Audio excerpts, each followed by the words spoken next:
जो हम लाभान्वित हुए इस अस्पताल से, वो लोग भी हमारे लिए ये साबित होते हैं, कारगर साबित होते हैं। उनको सलाह देने के लिए भाई इस अस्पताल में जाकर इलाज कराएं, जिसमें हम लोग कोशिश रहता है यही कि जो प्रभावी इलाज हो और जो इसमें जो खर्च हो वो कम से कम हो, जो उनके आय को प्रभावित ना करे। उनके स्वास्थ्य के साथ साथ आय भी, उस पर हम लोग ध्यान रखते हैं। पटना के 75 वार्ड में तो हमको अनुभव नहीं था कि कौन डॉक्टर कैसा है जो गरीब के लिए अमृत साथ वरदान साबित हो सके। तो पहली बार एक बख्तियारपुर एकदम आर्थिक रूप से कमज़ोर मरीज़ थी, उनका पेट का ऑपरेशन था जिसमें पथरी था। तो चारों तरफ खोजते हुए हम डॉक्टर अंजित कुमार सर के पास उनको डायरेक्ट बुलाए, जबकि इनका अस्पताल छोटा सा था वहाँ दयानंद स्कूल के पास। तो डॉक्टर साहब से हम रिक्वेस्ट किए कि सर गरीब है मरीज, इनको जान बचाया जाए। तो डॉक्टर साहब का इतना तो योगदान हमेशा से रहा है सबके ऊपर। दलित वंचित समाज के लोग हैं, डॉक्टर अंजित कुमार सर का समझिए कि ऋणी है, कर्जदार है। और इनका फिजिकल हॉस्पिटल समझिए कि आज के परिवेश हमारे पटना के गरीब हैं, जितना कम किफ़ायत में यहाँ इलाज होता है, समुचित इलाज होता है, परफेक्ट इलाज होता है। हमको नहीं लगता है कि पूरा पटना में कोई ऐसा डॉक्टर है जो कर सके। है तो ढेर डॉक्टर, तो ऐसे ही करते करते हमने जब गरीबों के बीच काम करना शुरू किया तो महतो बेचारा के 3 टुकड़ा पैर था, टूटा हुआ। अच्छा। पीएमसीएच में 15 दिन तक वो बेचारे दर्द से कराते रहे, कोई देखने वाला नहीं था। मगर मेरा leader city ambassador Anupam Kumar Suman commissioner द्वारा बनाया गया था। वो बोले कि राजेश जी दिखाइए कौन डॉक्टर है। तो हम बोले कि सर पटना में तो एक ही डॉक्टर है, doctor Anjit Kumar physical hospital, जो इनको सही समुचित इलाज कर सकते हैं।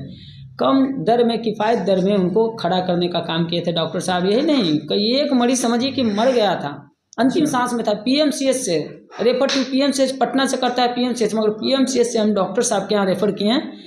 समझिए कि बीपी लो 0 पॉइंट था उसका, मगर डॉक्टर साहब इतना तो हुआ कि जब हम फ़ोन किए कि सर इसको बचाइए, उसको भी बचाएं, है ना, आज खड़ी है ना। और दूसरा छोड़िए, मेरी पत्नी के भी अंतिम सांस था। अच्छा। मेरी पत्नी को भी अंतिम सांस था, कोई नसीब या किस्मत बनिया था, डॉक्टर साहब के पास लाए।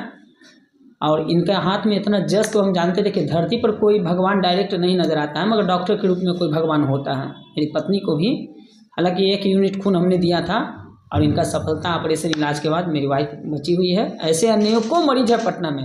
हम तो कहते कि पटना नहीं, पूरे बिहार के जितने दलित गरीब मजदूर हैं, किन्हीं को भी स्वास्थ्य संबंधित, हड्डी संबंधित समस्या है तो यहाँ फिटवेल हॉस्पिटल में एक बार इनके व्यवहार विचार, है ना, इलाज से परिपूर्ण हो जाए, संपर्क में रहें, स्वस्थ रहेंगे, मस्त रहेंगे, लाइलाज नहीं रहे, है ना। ऐसा कामना ईश्वर से करते हैं। और नए साल को लेकर डॉक्टर साहब तो धन्यवाद दे दिए, हम पूरे बिहार वासियों को अपने तरफ से और डॉक्टर साहब की तरफ से पूरे बिहारवासी, पूरे भारतवासियों को, दलित गरीब वंचित समाज के लोगों को धन्यवाद देते हैं, शुभकामना देते हैं कि स्वस्थ रहे, मस्त रहे, आबाद रहें, है ना।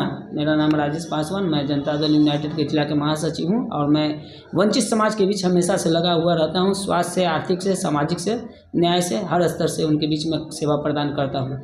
लेवल पर जो इस तरह से जुझारू तरीके से किसी एक मरीज के लिए फिर लेकर जैसे आते हैं, और उनके पीछे ऐसा नहीं कि भर्ती करा कर चले गए, उनके पीछे लगे रहते हैं कि सर ठीक हुआ कि नहीं, कितना खर्च लगा, कितना कम खर्च कैसे किया जा सकता है। वैसे नेता कम दिखते हैं धरती पर, इसलिए मैं कोशिश करूँ कि ऐसे नेताओं की भरमार हो हमारे देश में, हमारे बिहार में।